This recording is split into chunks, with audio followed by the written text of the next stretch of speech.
Namasté les amis des animaux, bonjour. Comme prévu, aujourd'hui, je viens vous parler de la dysplasie chez le chien. Dysplasie de la hanche, généralement. Donc, c'est une maladie héréditaire.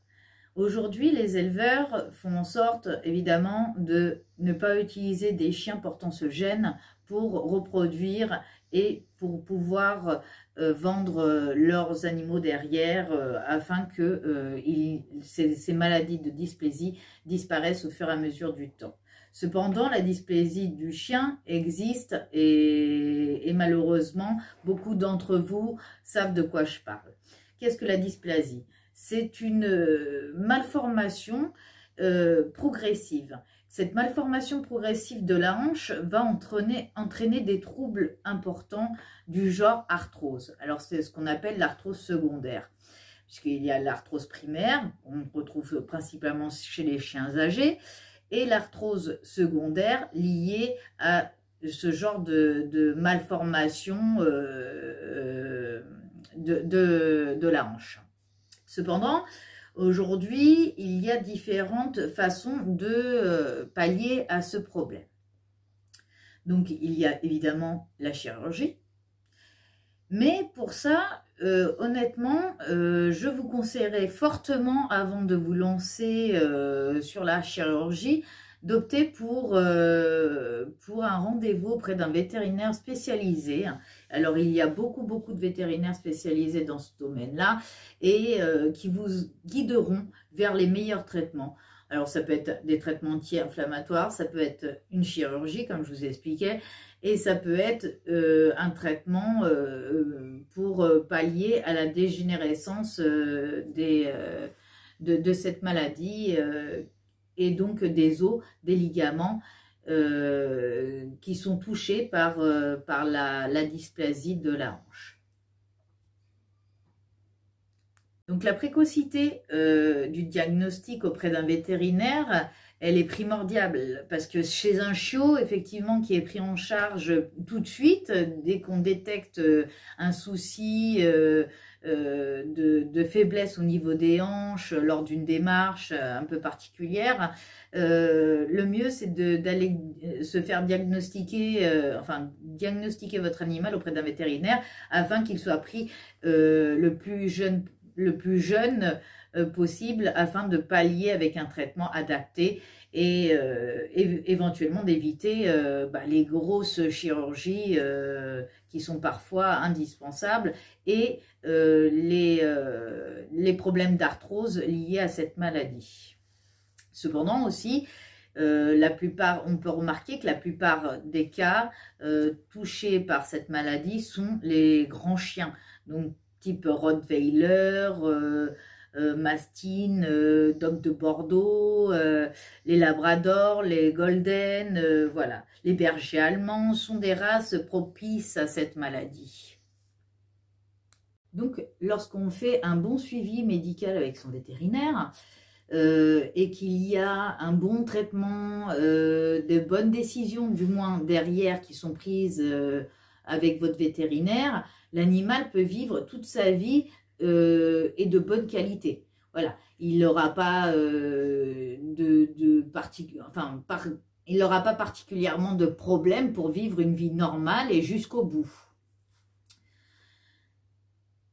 Donc c'est une maladie héréditaire, une maladie inflammatoire et chronique et douloureuse.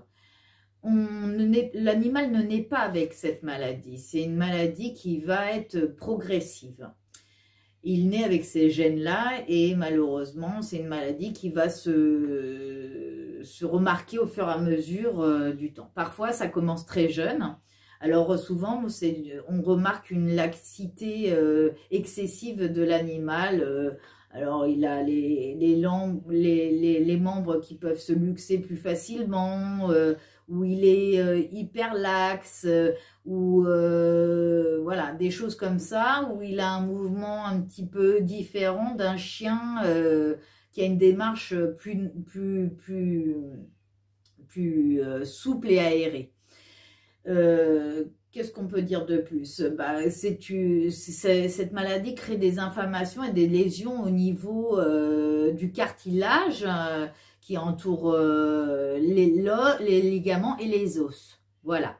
Donc aujourd'hui, je viens vous conseiller une pierre qui va aider dans ce sens-là, évidemment, une pierre qui va renforcer les os, qui va renforcer les ligaments, qui va renforcer le système immunitaire de l'animal et qui aura pour but aussi de calmer les douleurs qu'on appellera comme une pierre anti-inflammatoire. Voilà.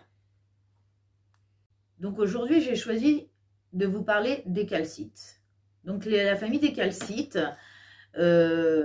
pourquoi la famille des calcites? Les calcites ont un rapport chimique et vibratoire étroit avec les os, le squelette, et permet la cohésion de tout ça, des ligaments, de l'os, du cartilage.